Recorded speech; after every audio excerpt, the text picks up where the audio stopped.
Dias.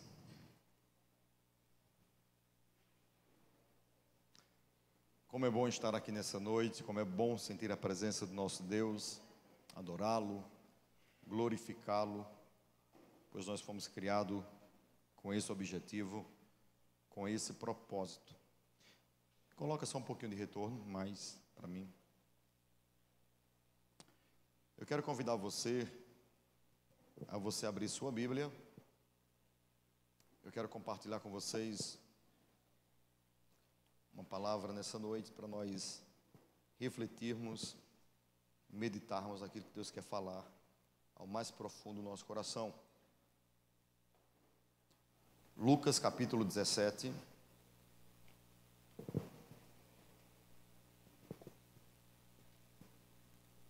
No caso, os slides. Obrigado.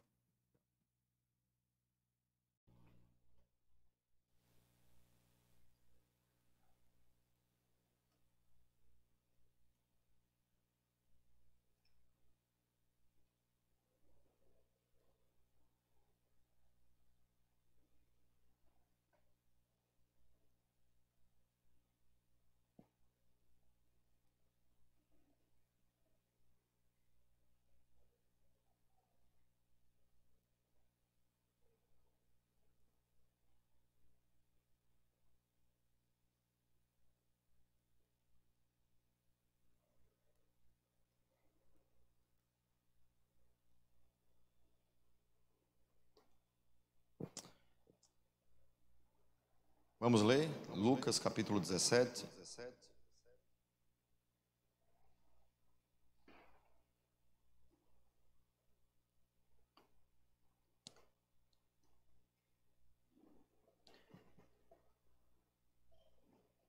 Capítulo 17, versos 11. Vai nos dizer: de caminho para Jerusalém, Jesus passava pelo meio de Samaria e da Galiléia. Ao entrar numa aldeia, saíram-lhe ao encontro 10 leprosos, que ficaram de longe e gritaram: Jesus, mestre, tenha compaixão de nós. Ao vê-lo, Jesus disse: vão e apresentem-se aos sacerdotes. Aconteceu que, indo eles, foram purificados. Um dos 10, vendo que estava curado, voltou dando glória a Deus em alta voz, e prostrando-se com o rosto em terra aos pés de Jesus, agradeceu-lhe, e este era samaritano. Então Jesus perguntou: não eram 10 os que foram curados? Onde estão os 9? Não se achou quem voltasse para dar glória a Deus, a não ser este samaritano? E lhe disse: levante-se e vá, sua fé te salvou. Eu queria convidar você para você curvar sua cabeça comigo. Vamos orar? Pai, muito obrigado por essa noite. Muito obrigado pelo privilégio que temos de estarmos reunidos aqui nesse lugar. Fala conosco de uma forma poderosa, fala conosco de uma forma intensa. Que nessa noite haja uma compreensão exata da Tua palavra na nossa mente e no nosso coração. Que sejamos totalmente edificados, impactados com tudo aquilo que o Senhor deseja fazer nesta noite em nossas vidas, em nome de Jesus. Queridos, eu quero nessa noite falar sobre graça comum versus graça salvífica.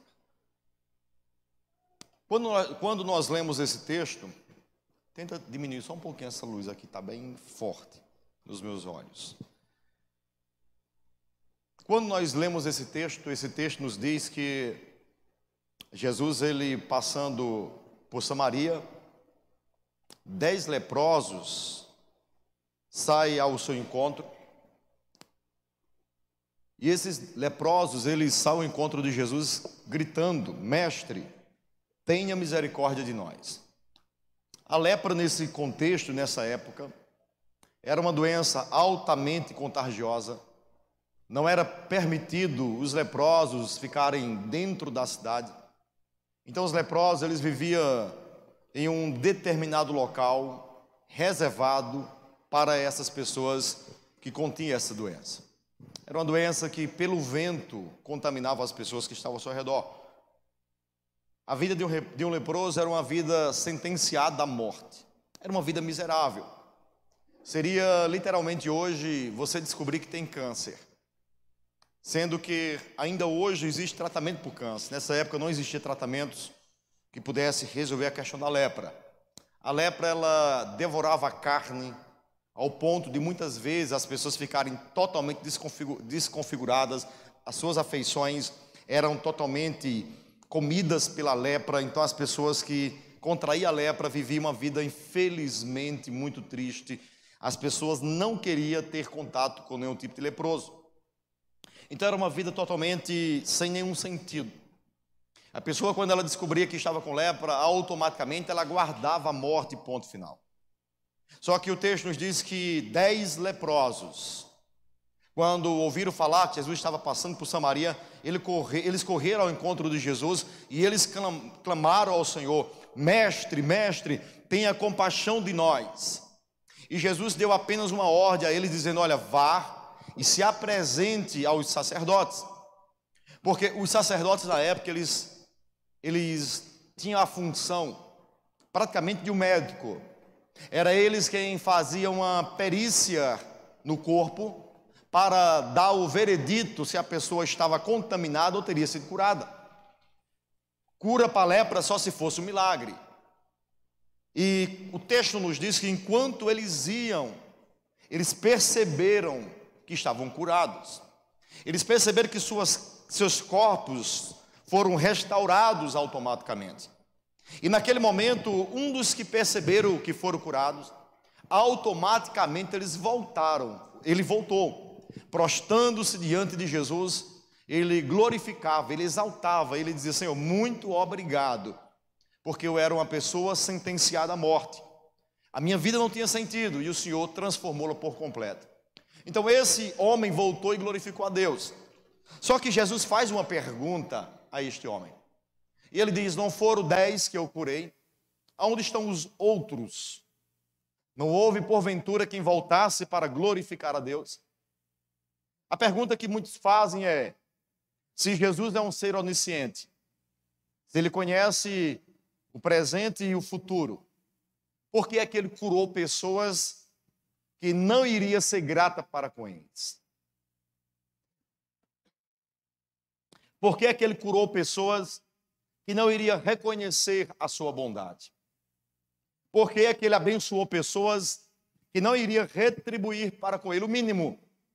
Simplesmente voltar diante dele e dizer: Senhor, muito obrigado pela a bênção que o Senhor liberou sobre mim. 9 dos 10 não retornaram. E a pergunta que muitas vezes nós fazemos é essa: por que Deus abençoa pessoas que não dão a mínima para Ele? Por que é que a bênção de Deus recai sobre pessoas que não buscam Deus? Eu lembro-me que certa vez eu estava na casa de um homem muito rico aqui em Santa Cruz. E este homem trata muito mal sua esposa. É um homem que tem várias amantes pelo poder, pelo muito dinheiro que ele tem, pela sua condição social. E aquele camarada trata muito mal e é conhecido de todos que convivem ao redor daquele casal. E eu me fiz uma pergunta certa vez: Deus, por que o Senhor abençoa um homem desse?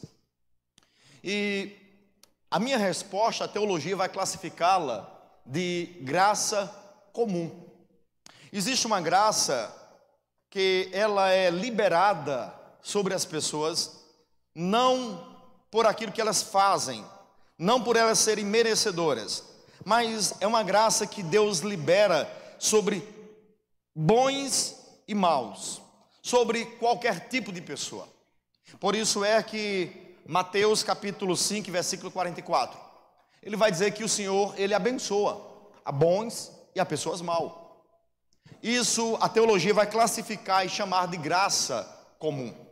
A graça comum, na realidade, ela vem sobre qualquer pessoa. Quando Deus manda chuva, Ele não manda sobre a casa, ou a propriedade, ou a plantação dos que o servem. Quando Deus manda a chuva, Ele manda para abençoar a todos, independentemente se a pessoa é boa ou se ela é ruim. A grande realidade é que Deus, Ele libera a sua bênção sobre todos. Porém, nós precisamos entender um princípio. E o princípio é que a manifestação do poder de Deus não significa que Deus está aprovando comportamento. Próximo. A manifestação do poder de Deus não significa que Deus está aprovando comportamentos. Deus, Ele libera bênção sobre todas as pessoas. Porém, isso não quer dizer que o fato de uma pessoa estar sendo abençoada por Deus, isso significa que Deus está aprovando o comportamento dela. Porque às vezes as pessoas confundem a graça salvadora para a graça comum. Há pessoas que dizem: Deus me ama tanto e Deus me abençoa tanto, que mesmo eu estando errada, a bênção dele me acompanha. Uma certa vez uma moça chegou para mim e disse: Deus é muito bom para comigo. Porque essa moça, ela vivia uma vida sexual promíscua, saindo com um e com o outro, e em uma dessas ocasiões ela suspeitou que estava grávida. Porém, ela já é mãe solteira de uma criança. E aquela mulher entrou em pânico e ela fez uma oração. Isso ela me contando depois.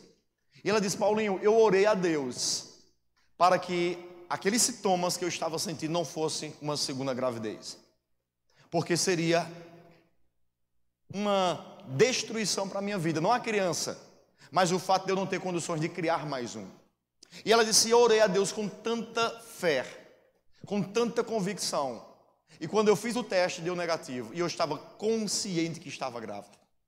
E eu disse a ela: minha filha, Deus de fato, Ele ouve o clamor, a oração de qualquer que seja o ser humano. Porém, o fato de Deus ouvir um clamor, porém o fato de Deus atentar para uma oração, seja lá de quem for, isso não quer dizer que Deus esteja aprovando o comportamento da pessoa. Deus não aprovou o comportamento daquela mulher, dela ter uma relação sexual com vários homens e de certa forma desenvolver uma vida sexual promíscua. Deus não estava aprovando o comportamento daquela menina. Porém, no momento que ela clama a Deus pedindo misericórdia: Pai, não permita isso, Deus sim, Ele atenta e ouve. Quando nós lemos em João capítulo 8, e a maioria conhece esse texto, quando uma mulher é pega em flagrante ato de adultério, ela é pega traindo seu esposo, o texto de João 8 diz que ela é levada diante de Jesus. E naquele momento, Jesus, ele livra aquela mulher dela ser morta apedrejada.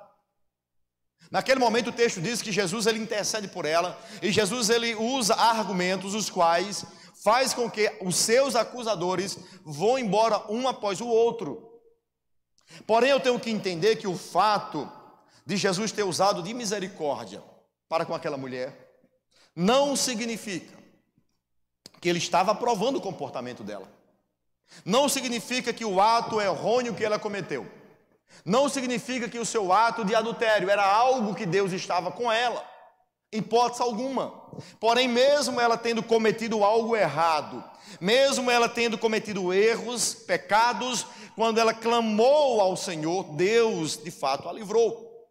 Porque a graça comum de Deus, ela se manifesta sobre a vida de muitas pessoas. Eu estava recentemente falando com uma determinada pessoa que se converteu, e essa pessoa viveu uma vida muito errada, cometendo crimes lá fora, e ela me dizendo: pastor, eu conseguia enxergar Deus me livrando de determinadas situações. Mesmo eu estando no erro, eu percebi que Deus estava me guardando. Eu acredito. Quando nós lemos, porventura, se você for ler 2 Crônicas, capítulos de número, me falha a memória agora, se é 15, não, 15 seria a história do rei Manassés. Se eu não me engano é 33. A história do rei Manassés vai nos dizer que ele cometeu grandes e muitas torpezas. Foi um homem que pegou o seu próprio filho e sacrificou em um holocausto a um Deus por nome de Dagon.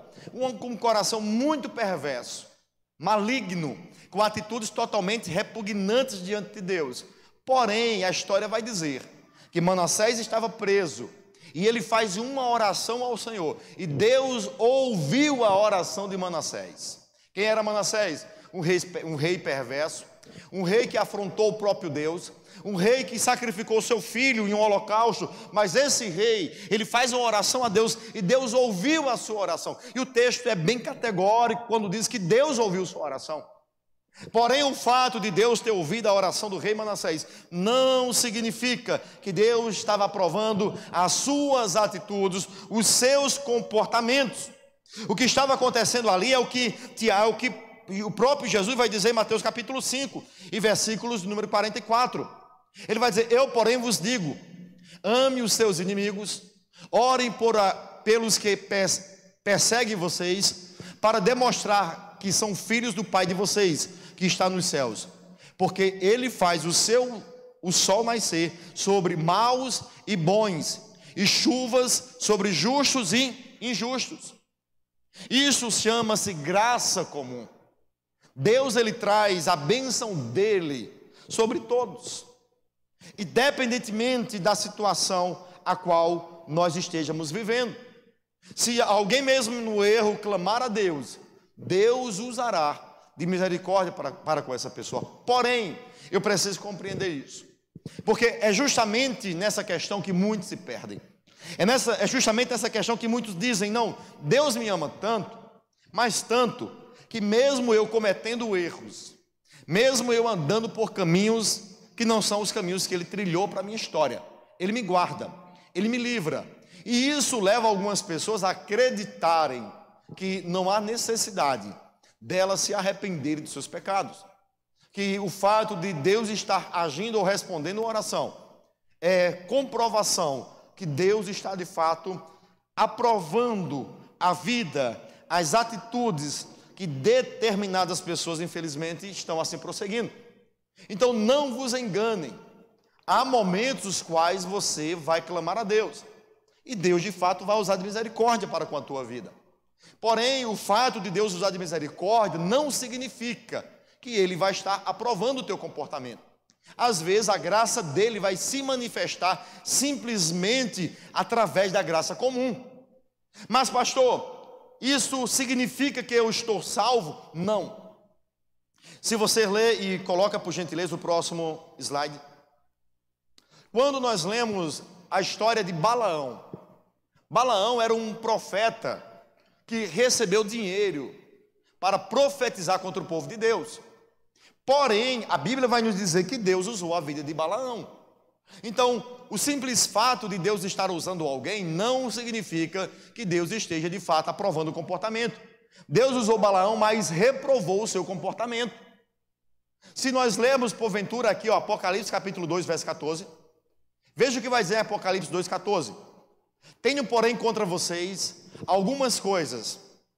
Estão aí em seu meio os que sustentam a doutrina de Balaão, o qual ensinava Balaque a amar ciladas diante dos filhos de Israel, para que comessem coisas sacrificadas aos ídolos e praticassem a prostituição. O que Deus está dizendo? Olha, Deus está escrevendo agora, isso aqui é Novo Testamento, tá bom? Entenda. O profeta Balaão foi um profeta lá do Antigo Testamento, que Deus usou em Números capítulo 23, se você for ler, você vai ver Deus usando Balaão para ele profetizar sobre o povo de Deus.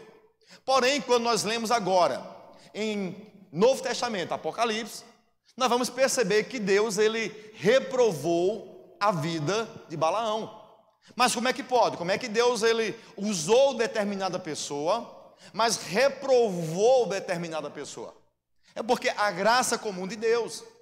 Existem muitos pregadores que sobem púlpitos em pecado e Deus usa essas pessoas.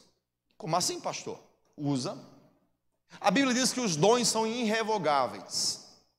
Irrevogáveis. Então há determinadas pessoas que às vezes sobem, pregam, cantam, estando no erro e são usados. E as pessoas dizem: pastor, Deus usou sua vida para a minha vida. Cantor, Deus usou sua vida para a minha vida. Aí esses pregadores e cantores e pastores dizem o seguinte: não, Deus me ama tanto, que até eu em pecado, Deus não me deixa. Só que não sabe essa pessoa que o que está acontecendo é a operação da graça comum. Deus, ele manda a bênção dele para abençoar a sua igreja. Mas isso não quer dizer que Deus esteja aprovando o comportamento. Deus usa Balaão, no capítulo 23 de Números, verso 19. Mas no capítulo 2 de Apocalipse, nós vemos Deus reprovando essa pessoa. Então, há a possibilidade de você ser alguém que esteja sendo usado por Deus, mas mesmo assim Deus não estará aprovando, compactuando com o seu procedimento. Então, o fato de Deus estar manifestando sua glória, pela sua misericórdia, através da vida de alguém, nós temos de fato perguntar: cara, mas e o meu comportamento? E as minhas atitudes? E o meu andar está de fato de acordo com a vontade de Deus? Porque existe essa possibilidade de você ser ou de ter alguém muito usado por Deus, mas infelizmente estar totalmente distanciado de Deus, de estar infelizmente por caminhos os quais Deus infelizmente não trilhou. E eu quero aqui abrir um parênteses para nós tomarmos cuidado com relação a isso, a essa percepção, porque você pode estar altamente se enganando. Por isso é que a palavra de Deus vai dizer que no dia do juízo final, Jesus, ele vai olhar para algumas pessoas e vai dizer: apartai-vos de mim, malditos, para o fogo eterno. Eu não vos conheço. E essas pessoas vão dizer: como assim o senhor não me conhece? Em teu nome eu pregava, em teu nome eu expulsava demônios, em teu nome eu falava em outras línguas, e o senhor não me conhece? E o senhor vai dizer: apartai-vos de mim, maldito, para o fogo eterno, porque eu não vos conheço. Então observa, a pessoa pregava, a pessoa falava em língua, a pessoa expulsava demônios em nome de Jesus, mas essa pessoa, no dia do juízo final, vai ouvir do próprio Deus: apartai-vos de mim, malditos, para o fogo eterno. Então nós precisamos entender o que é graça salvífica e o que é graça comum. Graça comum, ela vem sobre muitos. Eu conheço muitas pessoas que infelizmente oram muito, jejuam muito e são usadas por Deus, e talvez não sejam crentes. Como assim, pastor? Porque é aquilo que eu tenho ensinado constantemente a vocês. Às vezes ora muito, às vezes até pratica um determinado jejum, mas infelizmente com o objetivo apenas de atrair a atenção das pessoas, de atrair aplauso das pessoas, e até recebe isso, se tornam bênçãos, mas a motivação nunca foi de fato viver uma vida íntegra e santa diante de Deus. Eu vou trazer para vocês em outra ocasião uma série de mensagens sobre o que é viver uma vida santa, em santidade. Porque às vezes nós achamos que a santidade resume-se apenas ao pecado que eu tenho. Então, por exemplo, a pessoa ela é viciada em pornografia. Aí ela diz: não, se eu vencer a pornografia, eu vou estar vivendo uma vida santa. E nem sempre é assim. A santificação não deve ser executada apenas em uma área da minha vida. Não é apenas para vencer a pornografia, não é apenas para vencer o vício da bebida, não é para vencer a minha língua, não. A santificação, ela é muito mais do que simplesmente uma luta contra um pecado. Uma vida santa, ela é um estilo de vida. É você de fato dizer: cara, eu quero viver como Jesus viveu, em todos os aspectos, em todas as áreas, em tudo que ele fez, eu quero fazer idêntico a ele. Isso de fato é viver uma vida santa. Mas infelizmente muitas pessoas dizem: não, eu sou usado por Deus, quando eu abro a boca Deus me usa, quando eu estendo as mãos algo acontece, o fogo até cai, e de fato cai. A questão é: e em mim, quem sou eu? Eu tive um novo nascimento? Eu tive de fato uma experiência salvadora com Jesus? Eu sou uma nova criatura? Porque não vos engane, frequentar a igreja não faz de você um filho de Deus. Não se engane, pregar o evangelho não faz de você nem de mim um filho de Deus. Falar em outras línguas não fazem de nós um filho de Deus. Essas coisas, infelizmente, enganarão a muitos. A graça comum, ela vem sobre todos, sem exceção. Então haverá muitas pessoas pregando, muitas pessoas expulsando o demônio, mas infelizmente no dia do juízo final, essas pessoas estarão na mesma qualificação de Balaão. Esse cara foi profeta, esse cara ele ouvia a voz de Deus, mas quando lemos Apocalipse, a Bíblia vai dizer que ele é visto como um falso profeta, que ele é visto como um mau exemplo a ser seguido, porque infelizmente não entendeu o que é graça comum. Por que é que aqueles 9 que não voltaram para glorificar a Jesus foram curados? Porque a graça comum de Deus, ela vem sobre todos. Não importa se você é branco, preto, se você é rico, pobre, se você clamar, Deus irá se manifestar. Deus irá se manifestar. Próximo slide, por gentileza. Porém, a graça comum, ela impressiona, mas ela não salva. A graça comum, ela impressiona, mas ela não salva. Porque veja bem, a graça comum não transforma o coração humano, nem conduz as pessoas ao genuíno arrependimento e à fé. O povo de Deus nunca visualizou tantos milagres como foram vistos no deserto. Porém, os milagres realizados não foram o suficiente para transformar o duro coração da nação. Vocês estão lembrados aqui do processo de quando o povo saiu do Egito para a terra prometida? Aquele povo nunca visualizou tantos milagres de Deus. A Bíblia diz que perante o dia, para que eles não fossem consumidos pelo sol, existia uma coluna que impedia o calor consumi-los. À noite o deserto era muito frio, à noite mudava-se, tinha uma mudança de temperatura gigantesca, e à noite, para eles não morrerem com frio, a Bíblia diz que uma coluna de fogo aparecia e aquecia eles. Detalhe, isso era visto ao olho nu. Perante o dia, eles viam a nuvem protegendo eles.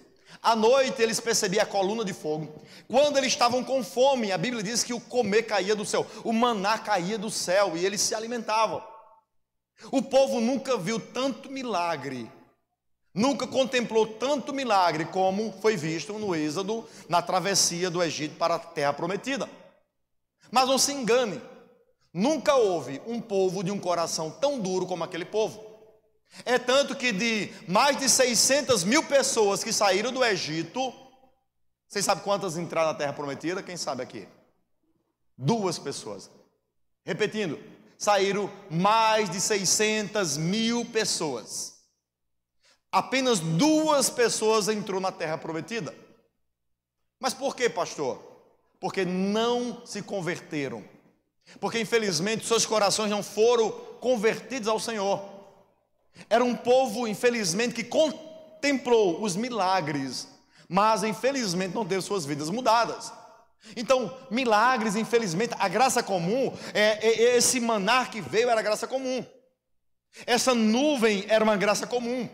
Essa nuvem de fogo que aquecia era a graça manifestadora de Deus para a sobrevivência deles. Porém, esses milagres não foram o suficiente para atrair, para converter o coração dos pecadores daquela nação. Então não vos engane, graça comum impressiona, mas não salva a vida de ninguém. Se salvasse o povo do Egito, o povo do Êxodo, todos eles teriam entrado na terra prometida. É simplesmente graça comum. A graça comum, ela impressiona. A graça comum, ela faz você por um momento se emocionar e até dizer Deus é muito lindo, mas ela não atrai o coração do homem a Deus. Eu vi esses dias algo interessante.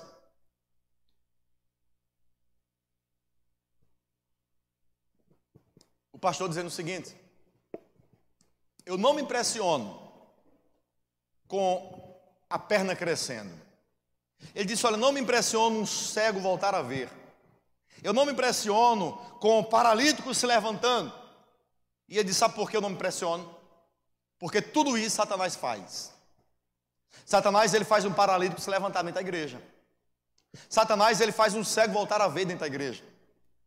Satanás, ele faz os surdos voltarem a ouvir dentro da igreja. Então, essas coisas não impressionam e nem tão pouco me impressionam. Sabe por quê? Sabe o que é que me impressiona? É de fato ver o caráter de uma pessoa sendo transformada. Sabe por quê? Porque essa obra Satanás ele não consegue fazer.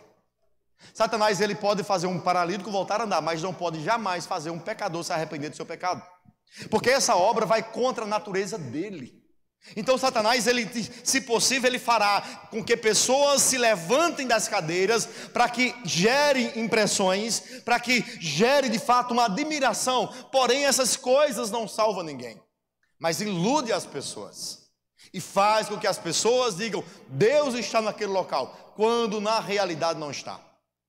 Hoje eu vi um camarada discutindo com um profeta da revelação, e ele disse: sabe por que você não abre a Bíblia na sua igreja? Porque no dia que você abrir a Bíblia na sua igreja fecha. Pastor Eliseu Gomes dizendo para o profeta da revelação: na sua igreja não prega a Bíblia, porque no dia que você abrir a Bíblia na sua igreja fecha. E por que fecha? Porque o povo descobrirá a verdade. Então, infelizmente, a graça comum, ela impressiona, ela faz com que as pessoas chorem, mas elas não transformam o coração das pessoas. Então não se engane com profetas, com igrejas que de fato faz a perna crescer, que faz o braço crescer. Mas observe se as pessoas que frequentam essa igreja têm caráter mudado, se estão vivendo, sendo convidadas a viver uma vida santa, porque essa obra Satanás jamais irá realizar, porque isso vai contra a natureza dele pecadora, que Jesus disse que ele é mentiroso desde o princípio, por isso é o pai da mentira. Então ele jamais irá desenvolver um processo de santidade, de arrependimento, de convenção na vida de um pecador.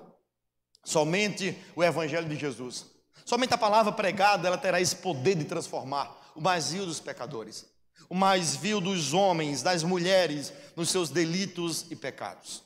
Então a graça comum, ela impressiona, mas ela não transforma. Próximo. Alguém que não foi salvo, mas que apenas desfruta da graça comum, pode efetuar o bem? Claro que sim. Pastor, tem uma pessoa ali que ela não é salva, mas ela tem sido abençoada por Deus, ela pode realizar o bem. Há a possibilidade de esperarmos o bem de alguém que não está em Cristo, de alguém que não está em Jesus, sim. Existe essa possibilidade. A graça comum, e se eu poderia até trazer depois os aspectos os quais ela vai interferir, o aspecto físico, o aspecto intelectual, o aspecto moral. A graça comum, ela tem essa capacidade de fazer homens, não é à toa que a própria ciência ela é uma manifestação de uma graça comum. Um homem cientista, um estudioso, quando ele descobre algo, ele está usufruindo da graça comum, de um benefício que Deus deu a essa pessoa. Então há possibilidade sim. Por isso é que em Apocalipse, esse texto de Apocalipse aí eu coloquei ele errado, viu?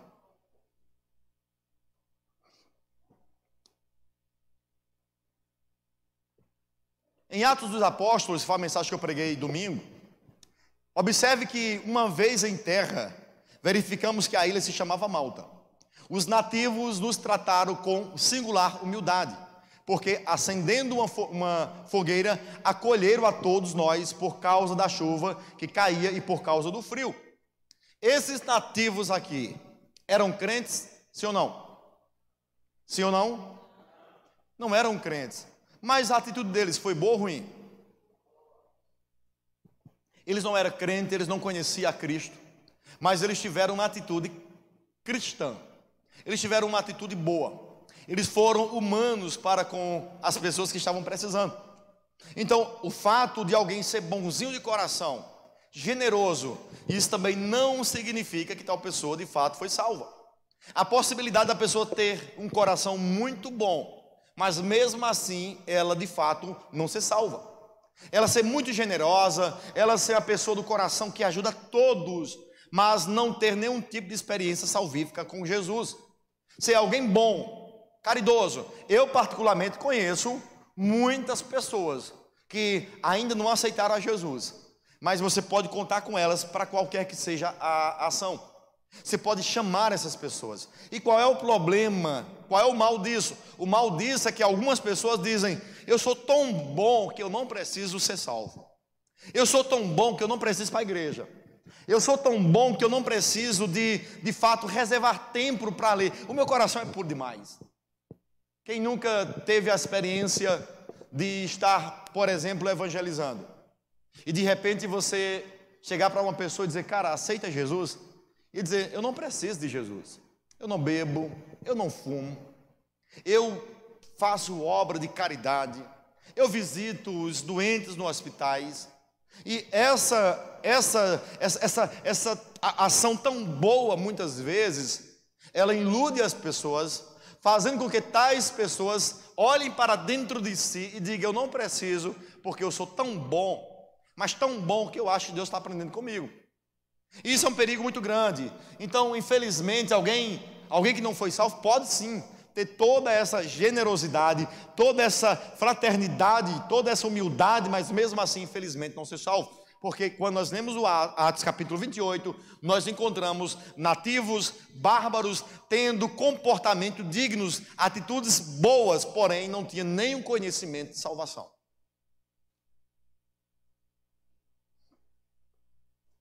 Em último lugar, o homem não será salvo através da graça comum, mas sim da graça salvadora, liberada através da fé. Por isso é que Efésios capítulo 2 e verso 4, preste atenção, vai dizer, mas Deus, sendo rico em misericórdia, por causa do grande amor com que nos amou, estando nós, o quê? Mortos em nossas transgressões, nos deu vida juntamente com Cristo. Aí ele vai dizer, pela graça vocês são salvos. Verso 8, porque pela graça vocês são salvos, mediante a fé, e isso não vem de vocês, é dom de Deus. Porque pela graça vocês são salvos mediante a fé, e isso não vem de vocês, é dom de Deus, não de obras, para que ninguém se glorie. Então, a graça comum, ela vem sobre todos. Porém, para que eu seja alcançado pela graça salvadora, aí é diferente. Aí a Bíblia vai exigir de mim fé. Eu tenho que crer de fato em Jesus.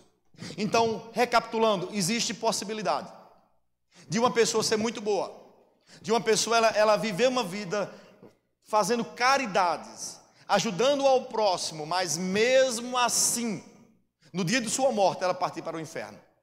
Por quê, pastor? Porque a salvação não é mediante as minhas obras. Como diz o texto, não é por meio de obras para que ninguém se glorie. Pelo contrário, a Bíblia diz que os homens são salvos para realizarem boas obras. Não é as obras que me salvam, mas quando eu sou salvo pela fé, automaticamente eu vou reproduzir boas obras.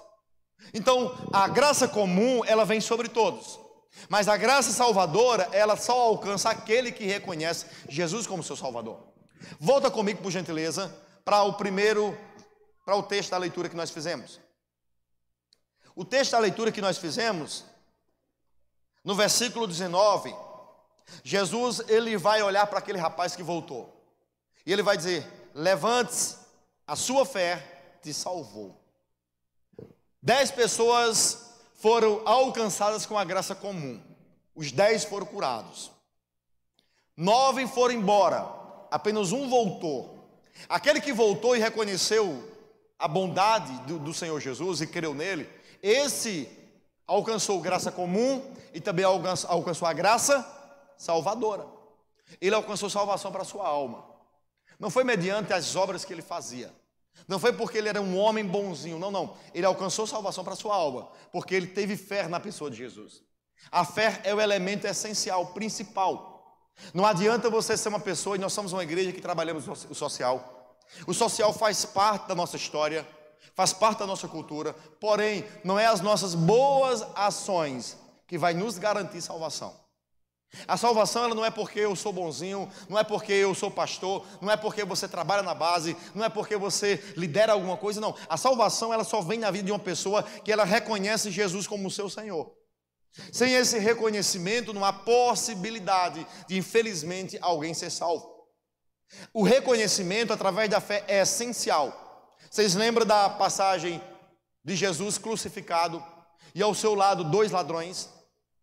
Quantos estão lembrados daquela passagem? Levanta a mão. 2 ladrões ao lado de Jesus. Um ladrão olha para Jesus e diz: se tu és filho de Deus, desce da cruz e salva a nós, a ti e a nós também. Aí o outro ladrão diz: tu falas besteira, homem. Que mal esse homem cometeu? Nós somos ladrões e estamos recebendo a punição dos nossos erros, mas esse homem nada cometeu. Aí ele olha para Jesus e diz: mestre, lembra-te de mim quando chegares no teu reino. E Jesus diz: ainda hoje estarás comigo no paraíso. Aí eu lhe pergunto: qual foi a boa obra que esse homem cometeu? Nenhuma. Era um ladrão sendo crucificado, recebendo no seu corpo a punição pelos seus erros. Mas o simples ato de fé, de reconhecimento que Cristo poderia salvá-lo: mestre, quando chegares no teu reino, lembra-te de mim. Jesus diz: ainda hoje estarás comigo no paraíso. Então não se engane, a graça comum, ela impressiona, mas ela não salva. A graça comum nos faz pular na presença de Deus, nos faz aplaudir. Quem não fica feliz em ver uma nuvem de fogo? Quem não fica feliz em ver uma bênção, receber uma cura? Mas a cura não é o suficiente para nos salvar. Somente olhando para Cristo e reconhecendo Ele como Salvador, me arrependendo dos meus pecados, é que de fato nós teremos o nosso nome escrito no livro da vida. Então eu quero concluir esse momento dizendo o seguinte: não confunda graça comum com graça salvadora. Muita gente até alcança a graça comum de Deus, mas poucos alcançam de fato a graça salvadora. Por isso é que Jesus vai dizer que a porta que conduz à perdição é larga, mas a porta que conduz ao céu é estreita. Por quê? Porque não é pela o que Deus faz, mas é pela minha fé. Ou melhor, não é pela as bênçãos que Ele traz. A verdadeira salvação, ela vem a partir do momento que Deus olha para dentro de mim, percebe que há fé no meu coração e arrependimento pelos meus pecados. Se Deus localizar isso, nós sim teremos certeza de vida eterna. Pastor, a possibilidade de alguém ter certeza de vida eterna? Sim. Eu digo mais: se você não tem certeza da sua vida eterna, é porque você não tem certeza de Cristo na sua vida. Quando eu tenho certeza de Cristo na minha vida, isso me garante certeza de vida eterna. Mas quando eu não estou consciente se Deus de fato está em mim, isso não me traz certeza absoluta. Então, reveja seus conceitos e de fato alinhe-se por completo na pessoa de Jesus Cristo, porque somente Ele pode nos trazer salvação para nossas vidas. Amém? Fique em pé. Eu queria orar.